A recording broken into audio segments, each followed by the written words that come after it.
Today we start the further fungi, the general characteristics.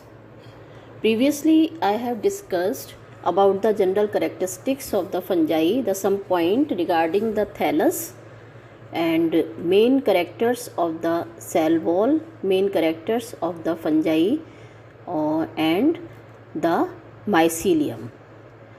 इन सब के बारे में हमने पहले डिस्कस किया था कि माइसीलियम जो है वो किस प्रकार का होता है, फंजाई के क्या क्या करैक्टर्स होते हैं, क्या क्या लक्षण होते हैं फंजाई के, और फंजाई जो है वो किस ग्रुप में आता है। आज इस सेकंड पार्ट में हम इसके आगे डिस्कस करेंगे कि इसके आगे माइसीलियम का क्या स्ट्रक्चर होता है। तो नाउ द माइसीलियम क्या था? पिछले लेक्चर में मैंने आपको बताया था कि फंजाई में दो तरीके का थैलस पाया जाता है। एक तो स्लाइम मोल्ड्स में अमीवॉइड या प्लाज्मोडियम या वन सेल्ड स्ट्रक्चर यानी एक कोशिकीय थैलस पाया जाता है, और हायर फंजाई में थैलस जो है फिलामेंटस होता है, जिसको हम हाइफी कहते हैं, और हाइफी जब बहुत सारे एकत्रित हो जाते हैं तो उनको माइसीलियम कहा जाता है। तो यहाँ पर हम आगे अब हायर फंजाई का स्ट्रक्चर देखेंगे, यानी माइसीलियम किस प्रकार का होता है। The long filament of fungi, the long filament of fungi is called hyphae and the group of hyphae is called the mycelium. जो ग्रुप है हाइफी का वो क्या कहा जाता है?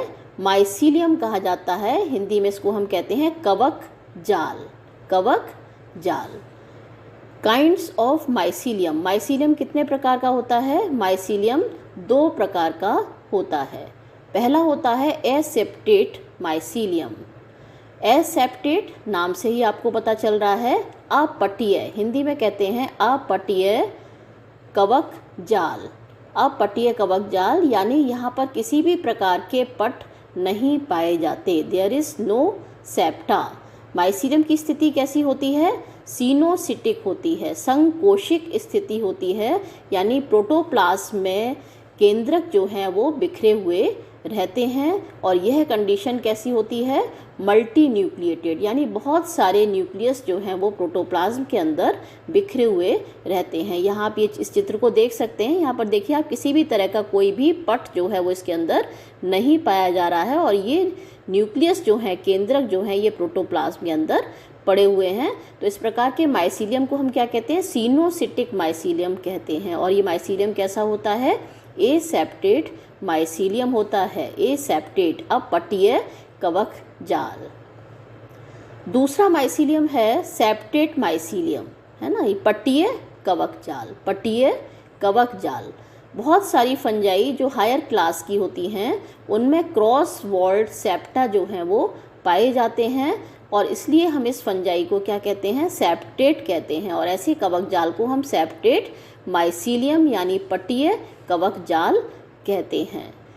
ये कवक जाल जो है, देखिए आप यहाँ चित्र में, इसमें आप देख रहे हैं, ये देखिए पट जो हैं वो पाए जाते हैं, और प्रत्येक पट के अंदर क्या है? एक एक केंद्रक है। ये केंद्रक एक एक भी हो सकते हैं, दो दो भी हो सकते हैं, और ज़्यादा भी हो सकते हैं। यानी एक केंद्रकीय हो सकते हैं मोनोकैरियोटिक, या फिर दो केंद्रकीय यानी डाइकैरियोटिक, और बहुत सारे केंद्रक यानी मल्टी कैरियोटिक। ये स्ट्रक्चर जो है वो हो सकता है। इस प्रकार का माइसीलियम क्या कहलाता है? सेप्टेट माइसीलियम कहलाता है, यानी पट्टीय माइसीलियम कहलाता है। एसेप्टेट माइसीलियम का यहाँ हमने एक उदाहरण दिया है म्यूकर। म्यूकर फंजाई के अंदर जो है ये कंडीशन पाई जाती है, सीनोसिटिक यानी संकोशिक माइसीलियम जो है पाया जाता है। और यहाँ सेप्टेट माइसीलियम के अंदर पेनिसिलियम जो है इसका उदाहरण है। बहुत सारी फंजाई होती हैं, लेकिन यहाँ पर हमने एक एक उदाहरण इसका दिया है। आगे चलते हैं। अब हम देखते हैं कि जो फंजाई है उनमें किस प्रकार का स्ट्रक्चर पाया जाता है। एक टर्म आता है प्लैक्टिन कायमा, प्लैक्टिन कायमा। तो सर्टेन फंजाई जो होती हैं, हायर फॉर्म्स जो होती हैं फंजाई की, उनमें जो माइसीलियम है, कवक जाल है, वो कॉम्पैक्टली या तो जुड़ा हुआ रहता है या लूजली जुड़ा हुआ रहता है। लूजली जैसे बुन देते, किसी चीज़ को बुनते हैं ना, माइसीलियम किससे बना है? हाइफी से बना है। और हाइफी जो है या तो वो कॉम्पैक्टली अरेंज्ड होंगी या बहुत ही ज़्यादा लूज होंगी, लूजली अरेंज्ड होगा, जो स्ट्रक्चर है लूजली अरेंज्ड होगा। इस प्रकार के स्ट्रक्चर को हम क्या कहते हैं, प्लैक्टिन कायमा कहते हैं, प्लैक्टिन कायमा। इसको हम दो भागों में डिवाइड कर सकते हैं, पहला है प्रोजेन कायमा और दूसरा है स्यूडो पैरन कायमा। अब प्रोजेन कायमा क्या होता है, प्रोजेन कायमा के अंदर जो हाइफी हैं वो बहुत ढीली तरीके से, हाइफी के तंतु जो हैं वो बहुत ढीले तरीके से अरेंज्ड होते हैं और पैरेलल फॉर्म में होते हैं। कोशिकाएं जो हैं वो बहुत क्लियरली जो हैं देखी जा सकती हैं, सेल्स आर क्लियरली डिस्टिंग्विश्ड, बहुत आसानी से कोशिकाओं को देखा जा सकता है क्योंकि बहुत लूज होते हैं और पैरेलल होते हैं। स्यूडो पैरेन्काइमा, स्यूडो मीन्स होता है फॉल्स, पैरेन्काइमा पैरेन्काइमेटस स्ट्रक्चर होते हैं कोशिकाओं के। आपने देखा होगा पौधों के अंदर 3 तरह के सेल्स पाए जाते हैं, एक तो पैरेन्काइमा, एक कॉलनकाइमा और एक स्क्लेरेन्काइमा। पैरेन्काइमा जो है वो कैसे होते हैं, बिल्कुल सरल गोलाकार कोशिकाएं होती हैं जिनके मध्य में अंतर कोशिकीय अवकाश जो हैं वो पाए जाते हैं, इंटरसेल्यूलर स्पेसेस पाए जाते हैं, उनको हम पैरेन्काइमा कहते हैं। तो यहाँ पर हमने टर्म यूज़ किया है स्यूडो पैरेन्काइमा। स्यूडो मीन्स होता है फॉल्स, स्यूडो मीन्स फॉल्स, और पैरेन्काइमा पैरेन्काइमा सेल्स जो पैरेन्काइमा जैसे दिखते तो हैं लेकिन वो पैरेन्काइमा नहीं होते, इसलिए इस टर्म को हमने कहा है स्यूडो पैरेन्काइमा। यहाँ पर जो हाइफी हैं वो क्लोजली और कॉम्पैक्टली पैक्ड होती हैं, यानी बहुत घने तरीके से हाइफी जो हैं वो अरेंज्ड रहती हैं, क्लोजली एंड कॉम्पैक्टली पैक्ड होती हैं, और इस प्रकार का स्ट्रक्चर जो है वो पैरेन्काइमेटस स्ट्रक्चर कहलाता है। अब हम देखेंगे structure of fungal cell. With the exception of slime mould, the fungal cell consists of rigid cell wall enclose the protoplasm. Rigid cell wall enclose the protoplasm, यानी जो फंगल सेल होती है उसकी जो कोशिकीय संरचना है उसके बाहर एक सेल वॉल पाई जाती है जो काफ़ी कठोर होती है, रिजिड है ना, रिजिड सेल वॉल, और किसको घेरे रहती है, प्रोटोप्लाज्म को घेरे रहती है, चारों तरफ से प्रोटोप्लाज्म को घेरे रहती है। अब प्रोटोप्लाज्म को हम दो भागों में बांट सकते हैं, इसको हम दो भागों में बांट सकते हैं। पहला स्ट्रक्चर है the cell wall. Cell wall यानी फंजाई जो है थैलोफाइटा ग्रुप का मेंबर है और इसकी जो सेल वॉल है वो एक अलग ही प्रकार की होती है। यह सेल वॉल काइटिन या फंगल सेल्यूलोज की बनी हुई होती है। किसकी बनी हुई होती है, काइटिन और फंगल सेल्यूलोज, जबकि पौधों की सेल वॉल जो है वो सेल्यूलोज की बनी हुई होती है, लेकिन फंजाई की सेल वॉल जिसको हम क्या कहते हैं, काइटिन कहते हैं, और इसको हम फंगल सेल्यूलोज के नाम से भी जानते हैं, इससे बनी हुई होती है। यह एक पॉलीसैकेराइड है, यानी क्या है, कार्बोहाइड्रेट है। कार्बोहाइड्रेट में 3 भागों में हम कार्बोहाइड्रेट को डिवाइड करते हैं, मोनोसैकेराइड, ओलिगोसैकेराइड एंड पॉलीसैकेराइड। तो ये क्या है, पॉलीसैकेराइड है। फंगल सेल वॉल जो है पॉलीसैकेराइड है और ये ग्लूकोसैमिन यूनिट्स से मिलकर बनी होती है। ग्लूकोसैमिन यूनिट्स आपस में जुड़कर क्या बनाती हैं, काइटिन पॉलीसैकेराइड बनाती हैं। दूसरा पार्ट इसका आता है द प्रोटोप्लाज्म। प्रोटोप्लाज्म, प्रोटोप्लाज्म हम किसको कहते हैं, क्या डिफरेंस है प्रोटोप्लाज्म और साइटोप्लाज्म के अंदर, बता सकते हैं आप। प्रोटोप्लाज्म, प्रोटोप्लाज्म हम कहते हैं जब न्यूक्लियस और साइटोप्लाज्म दोनों को मिले रहते हैं तो उस पूरे पार्ट को हम कहते हैं प्रोटोप्लाज्म।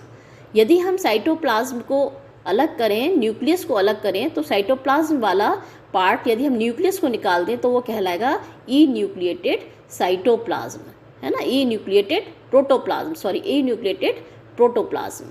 ठीक है, तो it is the living material of cell containing cell membrane, cell organelles, cytoplasm and 1 और मोर न्यूक्लियाई।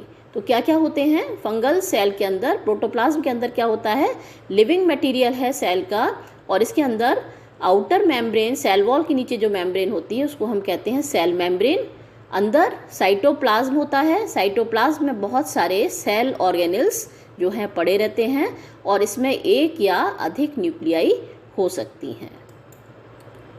ये देखिए आप, ये सेल स्ट्रक्चर है, ये फंजाई का सेल स्ट्रक्चर है, यूकैरियोटिक कोशिका संरचना है, क्योंकि यहाँ पर क्या मौजूद है, न्यूक्लियस मौजूद है ना। अब आप यहाँ पर देखिए, बाहरी ये है सेल वॉल, ठीक है। सेल वॉल के नीचे क्या है, प्लाज्मा लेमा।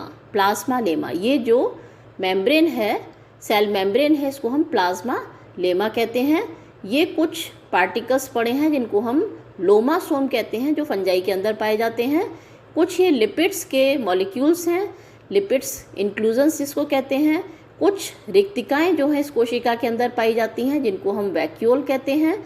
और एंडोप्लाज्मिक रेटिकुलम, एंडोप्लाज्मिक रेटिकुलम यानी अंतर प्रद्रव्य जालिका जिसको कहते हैं। आपने कोशिका की संरचना पढ़ी होगी, जिसमें ये एंडोप्लाज्मिक रेटिकुलम पाए जाते हैं। और ये एंडोप्लाज्मिक रेटिकुलम आपने पढ़ा होगा कि ये दो तरह के होते हैं, smooth walled endoplasmic reticulum and rough endoplasmic reticulum. Smooth walled में किसी भी प्रकार के स्ट्रक्चर इसके ऊपर नहीं पाए जाते हैं, और रफ एंडोप्लाज्मिक रेटिकुलम में राइबोसोम्स जो हैं वो इसके अंदर पाए जाते हैं, जो प्रोटीन संश्लेषण में भाग लेते हैं, प्रोटीन सिंथेसिस में भाग लेते हैं। अब यहाँ हम देखें, ये है न्यूक्लियस, बाहर की मेम्ब्रेन न्यूक्लियर मेम्ब्रेन कहलाती है। और आप ये देखिए, ये छोटे छोटे पोर्स आपको दिखाई दे रहे हैं, ये न्यूक्लियर पोर हैं, जिनसे न्यूक्लियोप्लाज्म जो है वो साइटोप्लाज्म के साथ में आवागमन जो है इनका बना रहता है, ठीक है। ये है न्यूक्लियर मेम्ब्रेन। इसके अंदर का जो द्रव है वो कहलाता है न्यूक्लियोप्लाज्म। और ये आप यहाँ पर देखिए, ये है माइटोकॉन्ड्रिया, है ना, mitochondria power house of the cell. Mitochondria का मुख्य काम क्या है, रेस्पिरेशन में या श्वसन में भाग लेना।